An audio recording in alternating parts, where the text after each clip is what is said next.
இந்த மிளகாய் செடிக்கு பின்னாடி ஒரு பெரிய வரலாறே இருக்குங்க. அவங்க சந்தைக்கு போய் காய் வாங்கும் பொழுது, மோர் மிளகாய்க்காக நான் மிளகாய் வாங்கிட்டு வந்தது. அத ஊற போடுறதுக்கு முன்னாடி ஒரே ஒரு மிளகாய கொஞ்சம் பழுத்த மாரி இருந்தது. அந்த விதைகள எடுத்து நான் தூவி விட்டேன். அதில வந்த செடி தான் இந்த 2ம்.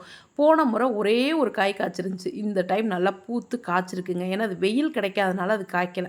இந்த டைம் கொஞ்சம் இந்த கிரீப்பர் மேல இருக்குங்க இல்லையா? ரங்கூன் மல்லி அத கட் பண்ண முன்னாடி இதுக்கு கொஞ்சம் வெயில் கிடைச்ச உடனே காய்க்க ஆரம்பிச்சிருச்சு. 10, 15 காய் கிடைச்சிச்சுங்க. அந்த காய்கள நான் பறிச்சு எடுத்துக்கிட்டேன். இது உண்மையிலே சந்தையில எப்பயாவது தான் கிடைக்குது. இந்த டைம்லாம் போனப்ப இல்லங்க. ஏதாவது ரேரா ஒரு ஒரு வருஷத்துல 2, 3 டைம் தான் பார்க்க முடியுது. மீத நேரம்லாம் இல்ல.